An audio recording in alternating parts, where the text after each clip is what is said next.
I'm going to explain how you can create a negative keyword list in Google Ads. And by the end of this short video, you'll be familiar with what a negative keyword list is, how to view all of your search keywords, navigate to the negative search panel, and create new ones. So if you're interested in any of these things, be sure to stick around. Before we get into it, I just want to quickly explain why you need to know what a negative keyword list is and the benefit of it. And in short, a negative keyword list is a list of all the words that you explicitly tell Google to not show your ads for.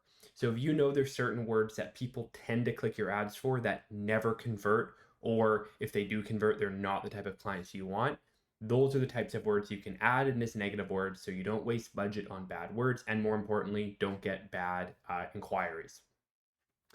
This will help you save money by preventing your ads from showing for relevant searches. So it's a really important tool for any ad manager or business owner who runs their own ads to do.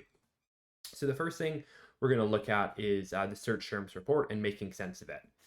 So if you have an ads account, you can go ahead and log in at ads.google.com, log into your ads account and get onto the dashboard.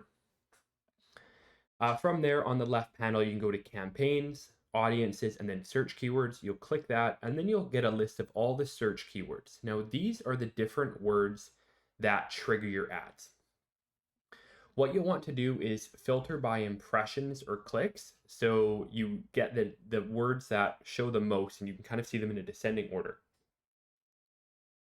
Then the next thing you'll do is familiarize yourself with the keywords that people are actually clicking on and see the ones that are driving the most traffic to your site. So this is an example of a contractor I've worked with, and they do a lot of home building, home renovations, and that type of stuff. Now, I know they like whole home renovations and kitchen renovations, but they don't really like bathroom renovations. But we have a whole bunch of broad match terms set up. So it's definitely possible that people who maybe want bathroom renovations or other small things are still coming to their ads. And anyways, a quick look, you'll see there's some good words: home renovation, renovation contractor, good. There's also some bad words: bathroom renovations, and kind of scrolling down, bathroom renovation companies, all that stuff. That is what you need to kind of do, and that's the first step, understanding the search terms report. And then basically by looking at that, you can identify all the irrelevant search terms that are wasting your budget. From there, you can start creating a negative keyword list. The primary method for creating that list is by just directly adding negative keywords. So we were just looking at the list, and hopefully you're following along, and you found a few different words that you know you don't want in your campaign. So the step for that is clicking up at the top here, negative search keywords, and then you'll open up the negative search keyword panel and you'll click the little plus sign, and then you can start entering words that you don't want. So I'll type in bathroom renovations. So that's the first step. And you can add a long list, and you can, keep adding a whole bunch more stuff, or whatever you can add in, dozens of words if you've identified a whole bunch of words. From there, you can also add those negative keywords to multiple campaigns or multiple ad groups or singular ad groups. So that's basically the next important thing, is knowing where you're going to add it to. So you can add it to a campaign or an ad group. This is especially important if you say you do commercial and residential services, and for residential, you don't want to be doing any emergency 24/7 services. You might write 24/7 services as an exclusion, but only to that relevant campaign. So it's good to know that you don't have to apply to the whole campaign, or if you do, you can make sure you apply it to the entire campaign. And what you'll do is you'll pick campaign, select a campaign, and then just select all the ones you want. I'm just going to do it for the services campaign, and then you'll click save, and that's all you need to do. So once you've done that, you've successfully added in a negative keyword to your campaign, and that's everything you need to know. Now, some more advanced strategies you can do is also use the keyword planning tool. So we made other videos on that, but you can navigate to that under tools, planning, and keyword planner. And what you can do is identify new keyword ideas, and specifically identify negative keyword ideas. So what you can do is all those negative keywords you just added, maybe you identify 2, maybe you identify 20, you can copy that list and then paste that into Keyword Planner, discover new keywords, and then it's going to give you a whole bunch of other similar words. So I'll do bathroom renovations. So stick with that example.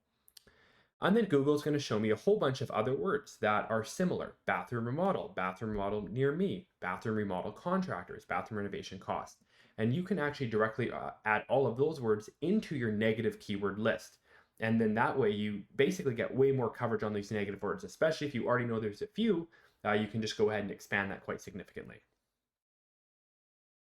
The last thing is when you're doing keyword match types, as you know, if you set up an ad campaign, you can set up an exact match, a phrase match, or a broad match for your word, which in short is just the level of detail that word has to be typed in. So an exact match means if you type in a word, you only will run an ad if someone writes exactly that word, and then phrase match is a bit more general, and then same with broad match.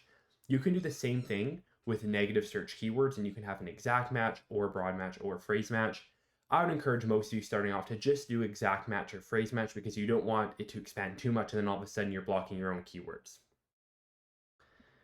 And yeah, in short, like I kind of noted here, the choice of match type impacts how your negative keywords target irrelevant searches, and that can affect your campaign costs quite a bit. So anyways, be mindful if you're using that tool, and I would say just start off with exact and maybe phrase match as you're becoming familiar with the tool. So anyways, that's the video. And again, it's really important to regularly review and update your negative keyword list. I would say it's a great practice on a weekly basis to go in there and see which words are going on. And if you're bidding on a lot of words you know are bad, definitely add them into your negative keyword list. Maintaining that is super essential for optimizing your campaign performance and maximizing your return on investment. So complete no-brainer if you are an agency owner or much more likely a small business owner who's figuring out how to run your ads yourself. Anyways, if you found that useful, be sure to stick around for lots of other PPC and SEO content. If you have any questions, let me know down in the comments. Otherwise, we'll see you in the next one.